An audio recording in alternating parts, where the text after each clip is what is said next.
My heart is sad and lonely. Yo. Hey guys, what's up? It's Lindsay Ann, and today I'm doing a thrift flip video.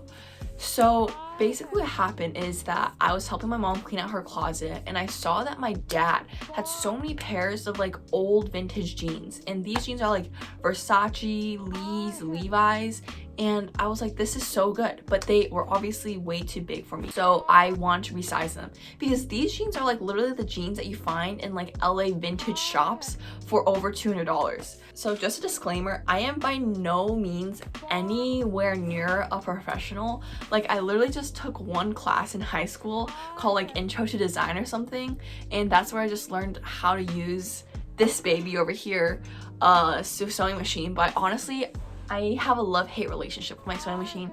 Like, sometimes it works, it's fine, it's all dandy, everyone's happy, but other times, like, you literally break so many needles. Like, filming this video, I broke 10 needles. Also, this background, I'm currently in my mom's closet, so she likes to cover her clothes with like sheets. I don't know why. I think to keep the dust out or something. I don't really think that works. And my setup is so jacked. Like, I'm literally sewing all my clothes on an iron board. On an iron. I cannot iron.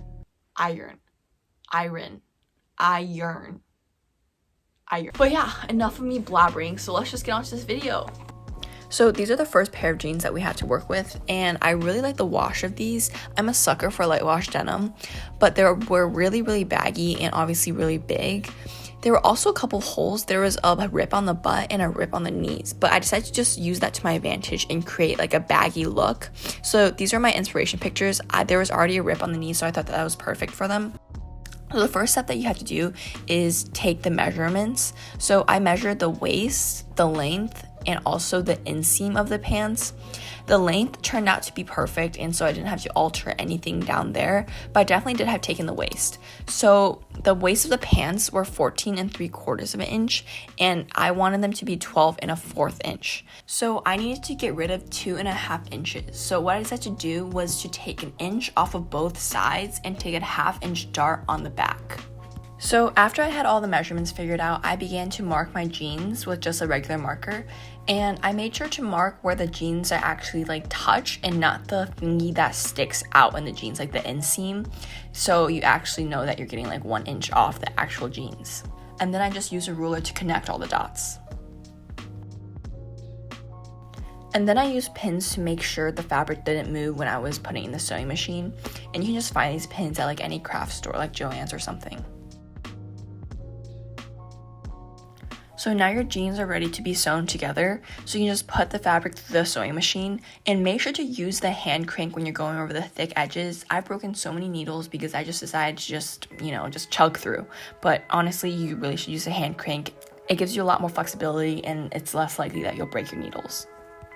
So now you have a finished edge for one of the legs. It's really important that you sew a straight line, because if you don't sew it, then it's going to be pretty noticeable when you put them on.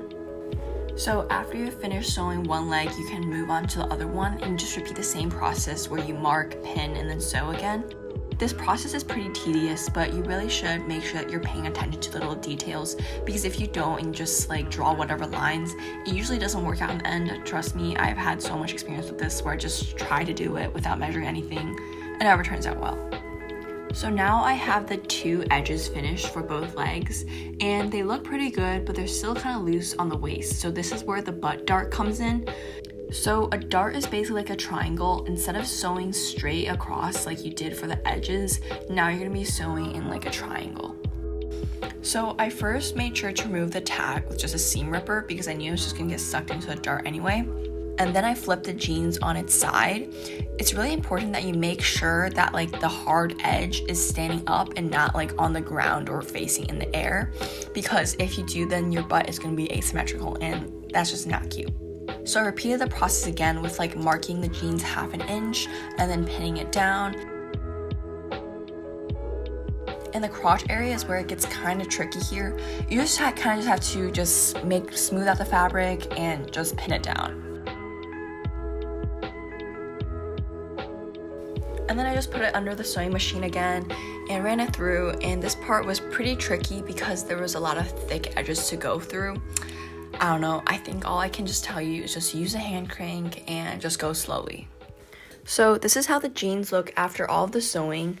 I'll admit the butt does look a little bit weird because the pockets are literally touching each other.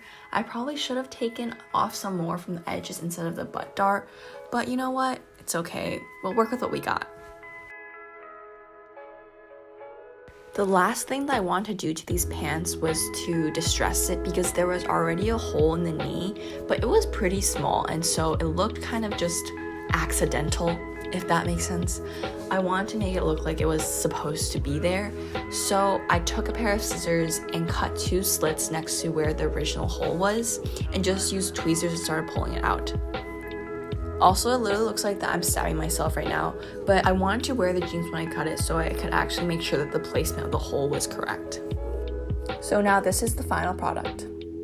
1, 2, 3, funky. My darling, I love you, I love you, I love you, I love you, I love you, I love you. So overall, I loved how these turned out. I like how it's still a little bit baggy, but it's not like overwhelming.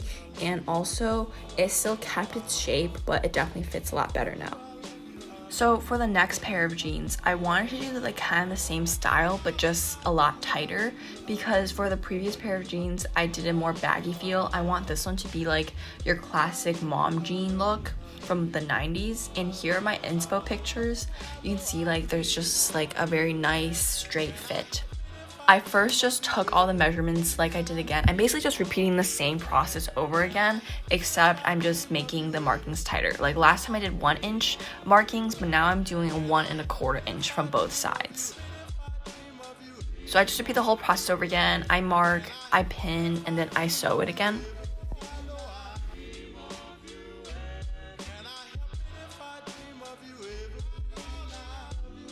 But this time I focus on the hems. I don't know if it's called hems. Is it called hems? Well, whatever, I'm gonna call it hems. Basically like the edges of your jeans, excess fabric, I'm just cutting that off. And then I'm going to use this setting on the sewing machine. I don't know if this is the right setting to use, I'm just using it, but it basically does some zigzags like every other stitch or something. And so I think that that hems it up pretty well. I had to hand sew some parts because it was too thick and it wouldn't go under the sewing machine. It's probably what happened. It's pretty time consuming, but oh well. So this is a finished product. I'm actually obsessed with these jeans as well. I love them even more than the previous one because they fit so nicely. Like I can't emphasize that enough. I wish you guys could like just feel how well these jeans fit. It's amazing. It's literally like they were customized for me. Wow, what a concept. So the last thing I have to fix is this old Nike running shirt from my mom's. I didn't really like how long it was, so I wanted to crop it. And how I did this was I just kind of folded it to the length that I wanted at first. Also, you can use this technique for literally any sweater that you want to crop or anything. And after I took the shirt off, I measured where the pin was and I marked that with a marker.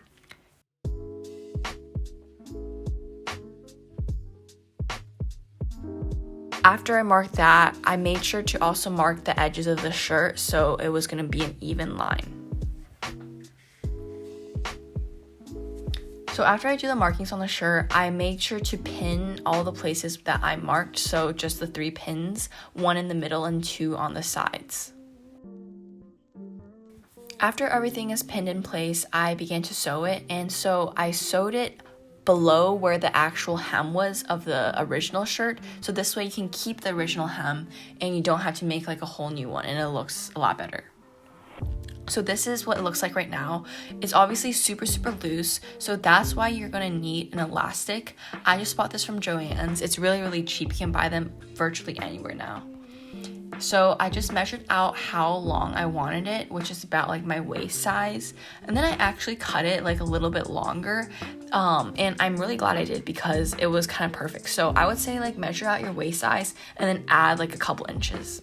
And then I secured a safety pin on one end and started like threading it through the actual hem, and this process takes forever and like my hand hurt so badly afterwards, but it's worth it. After that, you can cut off the excess fabric, and here's your finished product. So after you just flip your shirt back inside out, then it looks really nice like this. It's cropped, you look really cute, like everything is on point. So that's the end of the video. I really hope you guys enjoyed it and maybe you're inspired to do a thrift flip or two. And yeah, as always, I'll see you guys next week. Bye.